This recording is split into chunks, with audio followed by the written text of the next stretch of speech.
Hi there, my name is Jenna Reid and welcome to the second lesson of the Shetland Traditional Fiddle series. Today we're going to be doing a tune in the traditional style but written by Gideon and he was in fact my teacher's teacher. My teacher was the late Willie Hunter and Gideon was a teacher of Willie Hunter, and he was very famous for having written great tunes, both in the traditional style and on the other side of that, very sort of classically orientated tunes, very technical music, as he was also a member of the Lerwick Orchestra.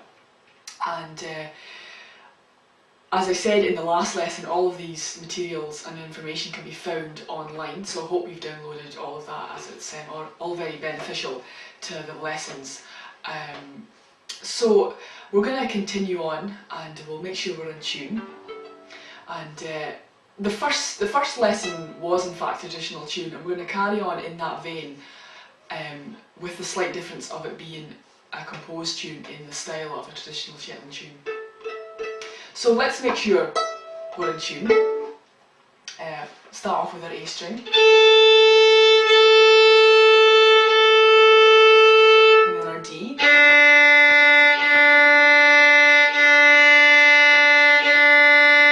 our G. And the E string.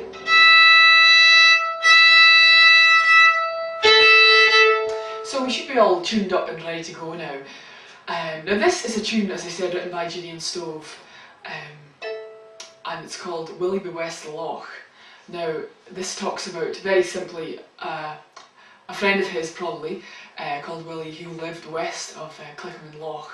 Now Loch is situated in Lerwick, which is the main town of Shetland, and in the Loch, in the centre of the Loch, lies Loch, which is a beautiful thing to have in the main town of Lerwick. And so this tune was written for, as I said, probably one of Gideon's friends, Willie. So Willie Wast Loch, and I'll play this tune through for you a few times, just to get your ear tuned into how it goes. So we'll start off with this then, Willie Wast Loch.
So it's very much written in the traditional style, in that we have a 4-bar phrase which is repeated, and then the second part, another 4-bar phrase which is repeated.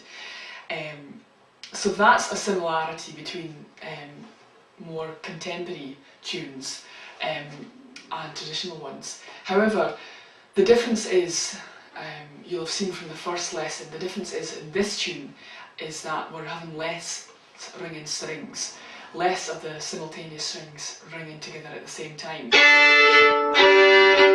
So the objective in this tune really is to try and do the opposite of that, and play it as cleanly as you can. There's quite a lot of string crossing going on in this tune, especially in the second half, and in order to make that clean, that involves quite a lot of accurate string crossing, and I can give you a few exercises on that as we go along. So first things first, let's have a look at the notes and see if we can get those under our belt to start with. and let's play I'll play the first half very, very slowly, and that'll give you a wee idea of where we're going to be going. So the first half then, quite slowly.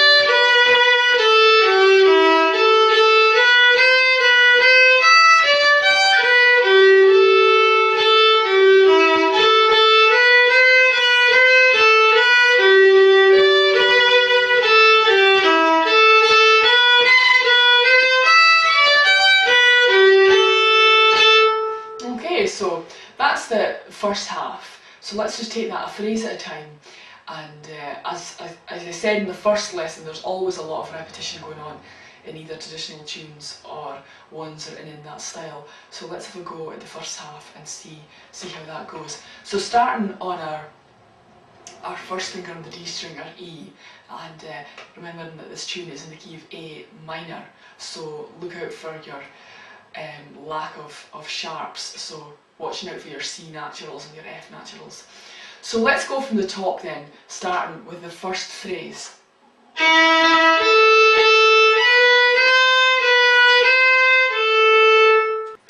So remember, when we're playing this tune, it's in the key of A minor, and we need to watch out for our tuning. So when we're playing our second fingers, our C's on the A string, or our F's on the top string, look out for those and the tuning. That's very, very important in every tune, that we take note of the key signature. So look out for that as we're going along. So the first section again, let's go over that. So starting on an E.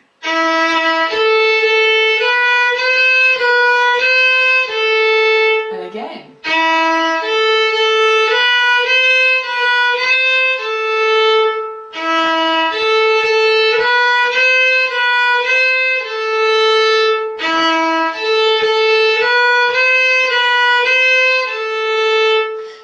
First phrase. Let's go on to the second phrase.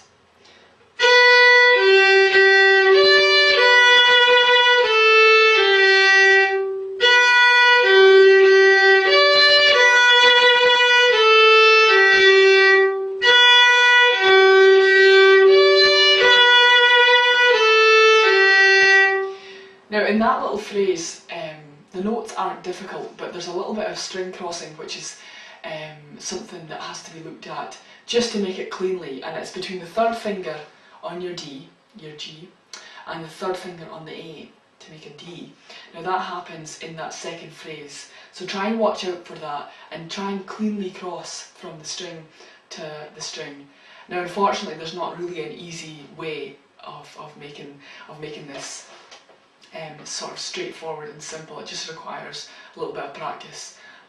So let's go over that second phrase again.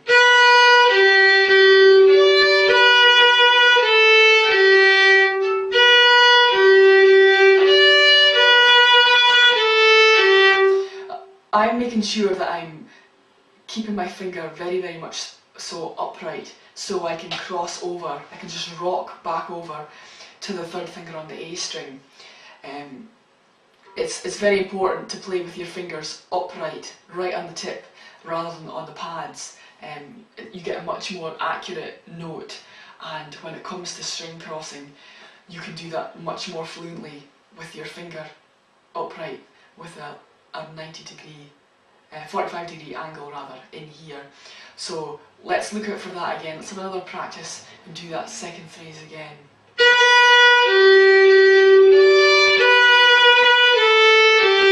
That's it. So let's see if we can join those two phrases together. So from the beginning, starting on our E.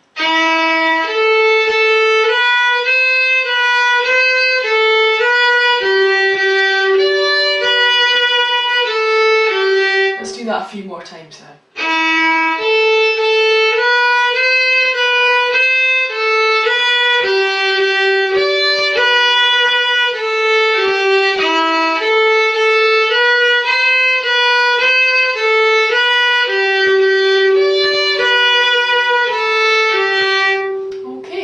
First two phrases. Now the third phrase again is the same as the first, so let's see if we can remember that and put that in after the first and second phrases. So from the beginning again.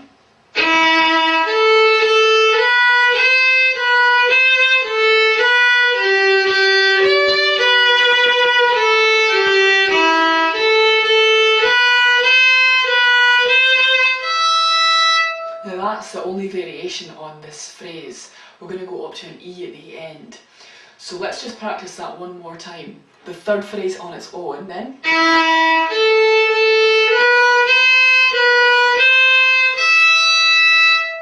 Okay, so let's put 1, 2 and 3 together and making sure we've got that tiny little variation on the end of the third phrase. So from the beginning then.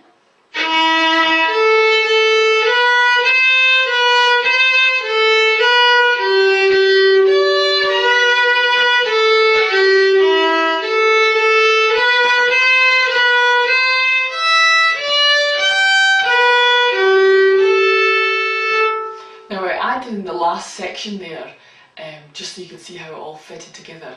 And as I said before, remembering it's a four phrase section, which is repeated again. So let's do phrases 1, 2 and 3, and let's add in the fourth and see if we can do that. So from the beginning again.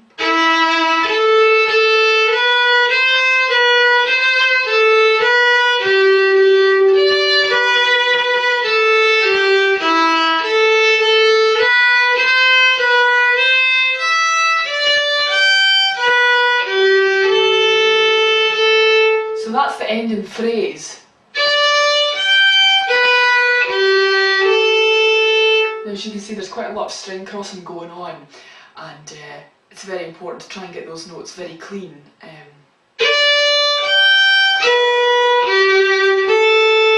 So even if that means just practicing over that one phrase on its own for a while, it's probably worthwhile just to get your fingers fluently moving between the notes. So one more time over that last phrase, and then we'll try the whole of the first half.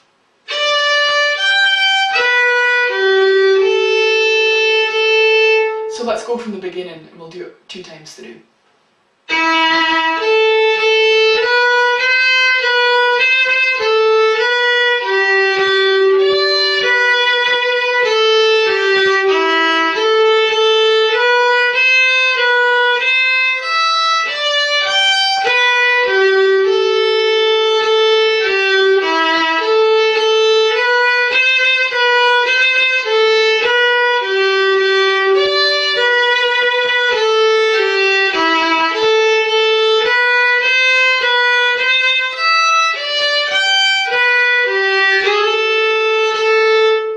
Okay, that was the first half, and as you saw at the end there, I finished it off by using my 4th finger instead of just the usual open A string.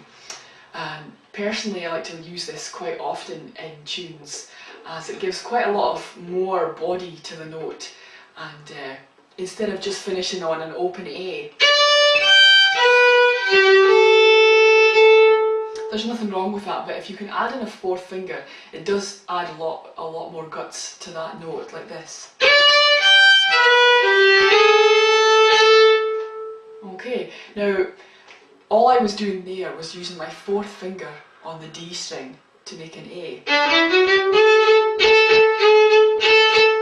And a good method to get that 4th finger bang on in tune is to tuck your 3rd finger right behind it to make a sharpened. So your 4th finger can sit, and use this finger as a crutch almost to strengthen it up, because the 4th finger is always our weakest finger. And as you can see and hear, that's much more than just. And you've probably noticed and heard a lot of that technique going on in tunes, and maybe not being sure how they've reached that sound. So all we're doing there is adding in our 4th finger. Now this technique can also be added to our other strings, the E string, and also the D string. Now this also takes a little bit of work to make sure this 4th finger is strong enough, because often if we're playing jigs and reels, the 4th finger is perhaps not as used as often as our 1st, 2nd and 3rd. So in our practice we need to make sure that this 4th is getting used, even if we're not playing tunes with the 4th finger in it. So I'll show you an exercise that's going to keep this 4th finger as strong as the rest of your fingers. And So we're going to start off this exercise. I'll just show you how it works. It can be used on all of the strings. So I'll just show you quickly how it works.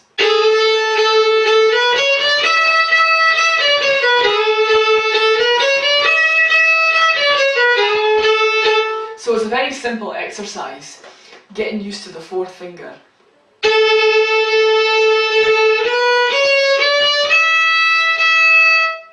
Now this in fact is probably one of the harder things to do. Keep all of these fingers on the fingerboard whilst stretching for the fourth finger.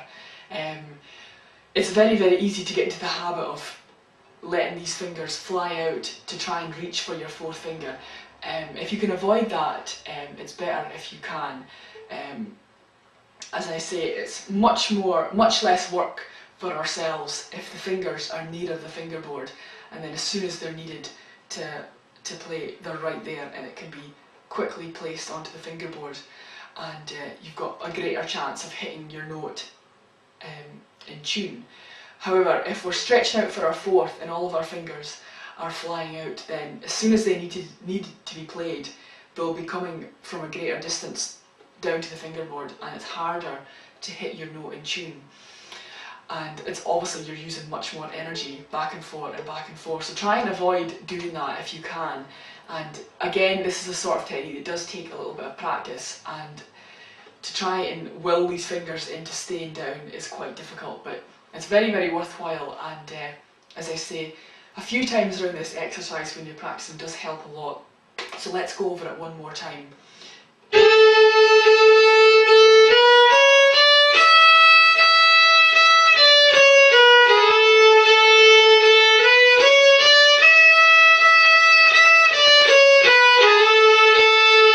Okay, now the other part of this is also your elbow. It's very important that that this is tucked in towards your belly.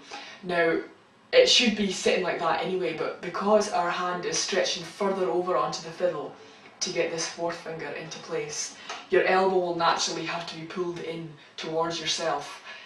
Try not to do it so it's uncomfortable, but you will notice that you're having to pull this hand further over and therefore pull the elbow in slightly more. So let's have a little recap on where this actually fits into the tune. Let's go back and play the first half, and let's fit this into the very, very last note of this first half. So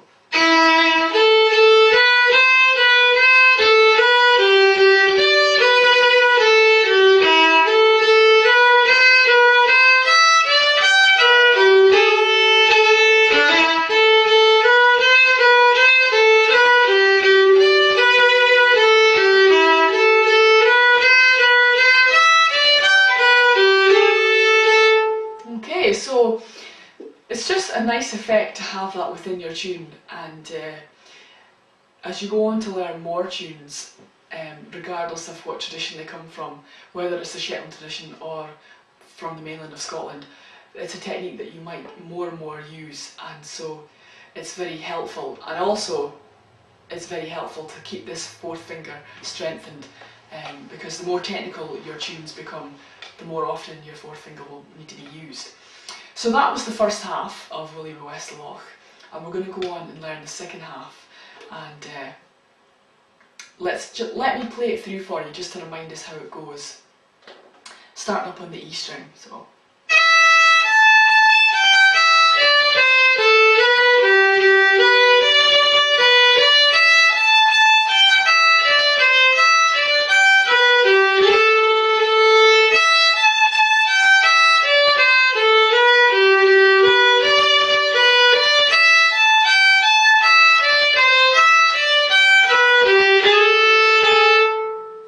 So again, the same technique at the end. Now this technique is called a unison, and that's how it's known in traditional music. A unison, and this can be used, as I said, all over the fiddle.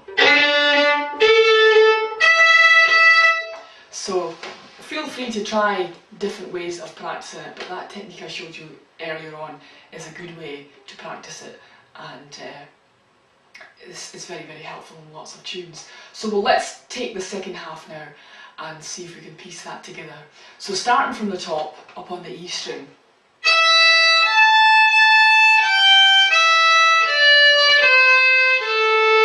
Let's do that a few times.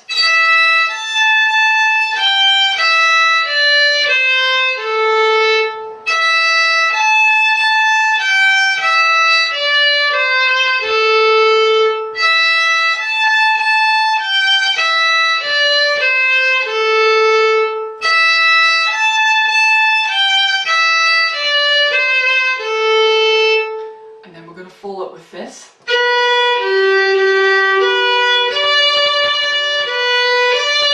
And again.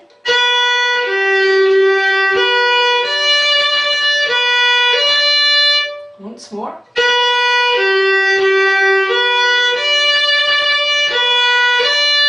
Now let's try and put those two phrases together from the open E again.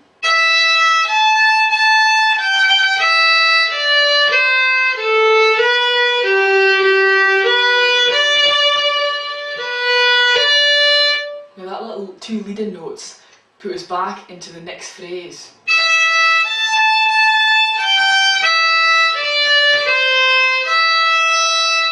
Okay, and then the ending, which comes as a little bit of repetition from the first half.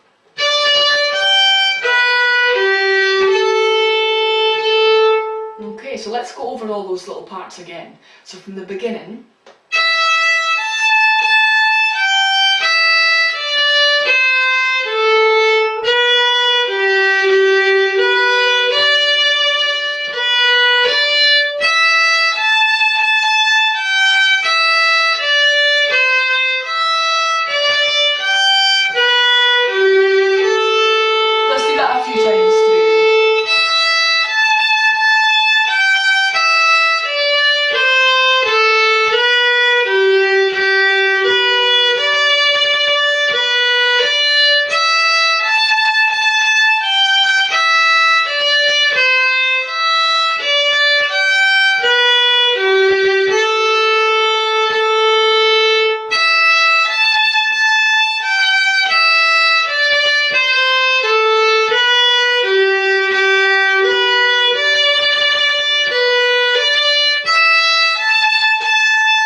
So that was the first time around the second part. Now the end, the very end of this tune is slightly different. There's a small little bit of variation and I'm just going to show that to you just now. So I'll play the entire second half with the repeat.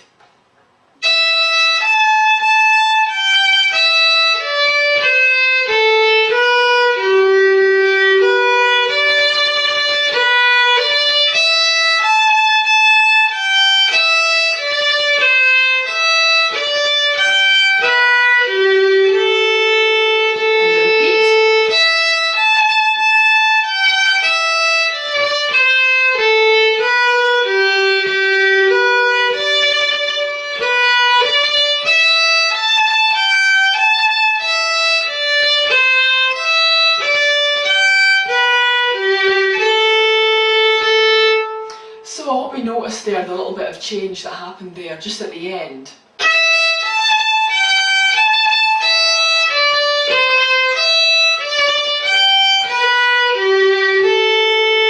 We're going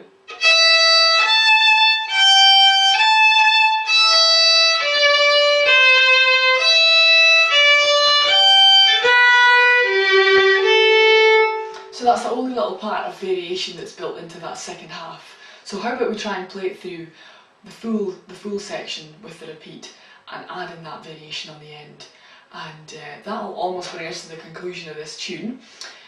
So just to recap what we've gone over, trying to keep our bow very clean and our string crossing very clean, and looking also at our fourth fingers and the exercise that we did, making sure that our elbow is pulled in towards ourselves just to help our hand with the extra extended kind of movement over the top of the fingerboard, just to get those fourth fingers in tune.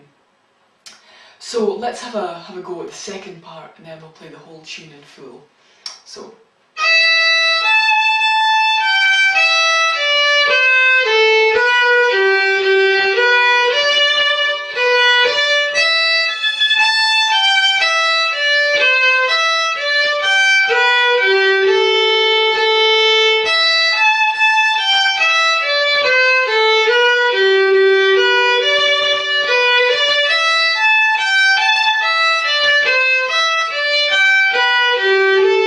the beginning.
To just add to that is this variation that I added on into the second half. Instead of playing two separate high A's, sometimes it's nice to tie those A's together and get this effect.